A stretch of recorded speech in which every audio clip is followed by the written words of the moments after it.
Joining me now to discuss the Trump agenda from South Dakota, the chair of the Republican Conference, Senator John Thune, and from Baltimore, Democratic Senator Ben Cardin.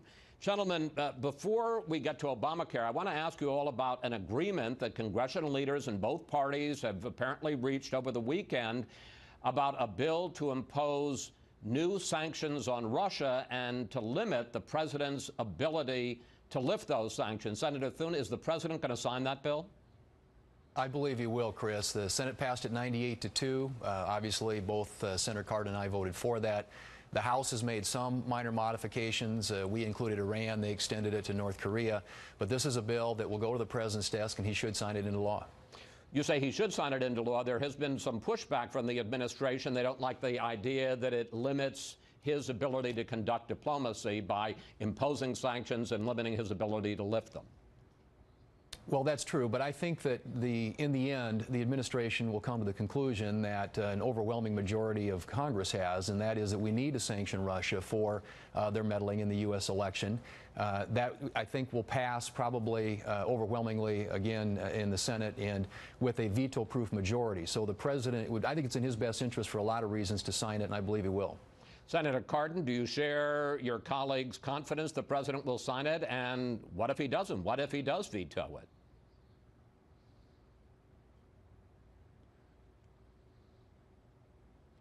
Well, Chris, this is a very strong bill. It imposes mandatory sanctions on Russia.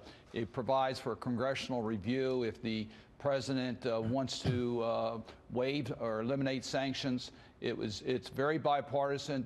Senator Corker and I on the Senate Foreign Relations Committee drafted a good part of it. Senator Crapo and Brown from the Banking Committee. It has broad support in the Senate and in the House. If he vetoes a bill, we will override his veto.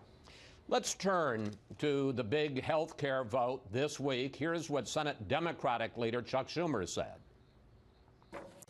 We Democrats don't know what our Republican friends are planning to vote on next week. I'll bet many Republicans don't know yet either. Senator Thune, as the #3 Republican in the Senate, do you know what you're going to be voting on next week? Is it repeal or is it repeal and replace? It's voting to get on the bill, Chris. It's voting to open the debate. We can't change the status quo, which is skyrocketing premiums and collapsing markets out there for way too many Americans, unless we get on the bill. So the vote will be at some point this week to proceed to consideration of the bill. It's a procedural vote, at which point all amendments become in order. There will be an unlimited opportunity for Democrats, for Ben Cardin and some of his colleagues to offer their amendments, for Republican colleagues to offer theirs to try and improve and strengthen the bill. But you can't do that unless you get on the bill. So the first vote, which will occur sometime this week, will be to proceed to that consideration of that legislation and to at least have a debate where we can have an open amendment process and give people without getting too far into the heard. Weeds, I know when you get on the bill is the House bill, which nobody likes. The question, including a lot of people in the House, then Senator McConnell is going to offer a substitute, the First Amendment, and is that going to be repeal or repeal and replace? I think ultimately that's a judgment that Senator McConnell will make at some point this week before the vote, depending on how these discussions go. If we can reach agreement among Republicans about the Senate bill, and my own view is, as I'm speaking myself, I hope we do, because I think the Senate bill does strike the right balance. But one way or the other, we need to get on the bill in order to have that debate. And the leader will make that decision at some point about whether that's repeal and replace. I hope it's repeal and replace.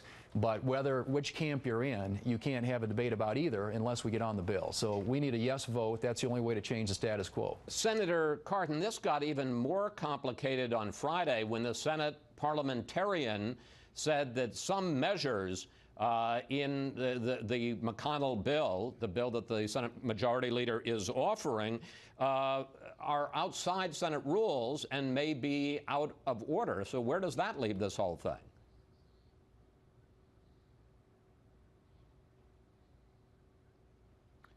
What if we go on the bill, if the Republicans have the votes to move on the bill, 22 million to 33 million Americans are at risk of losing their insurance coverage.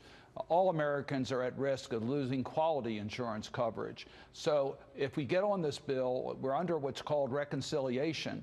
And many of the amendments will not be in order because they have to deal directly with the fiscal issues because it's reconciliation. So we don't have an open process if we get on the bill. We have a very narrow opportunity to really change this bill.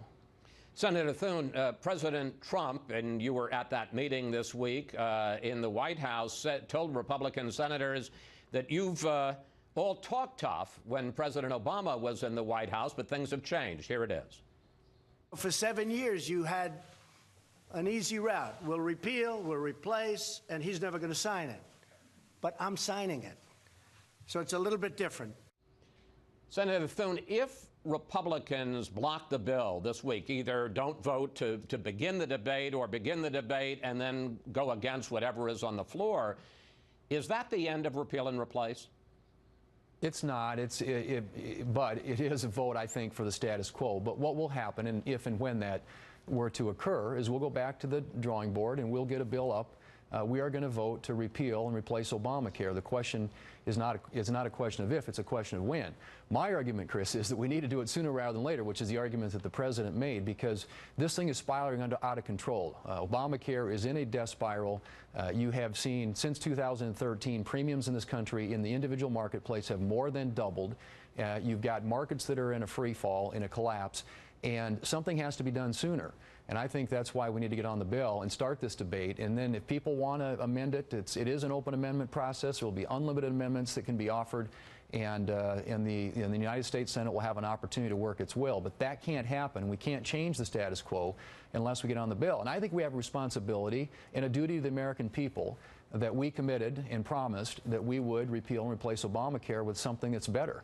And so they need to hold us accountable. And I think the sooner we get on the bill and debating these issues, the more quickly we'll get a result which takes us in a better direction with lower premiums and stable markets and liberating people from all these mandates and regulations and taxes that they have in Obamacare today. Finally, gentlemen, I want to ask you about, we only got a couple of minutes left. Senator Cardin, as I mentioned before, there are a lot of other things that are stacking up to basically keep the government running. You've got to pass a budget. The government runs out of money on October 1st. You got to raise the debt limit. At a certain point, we reach that barrier.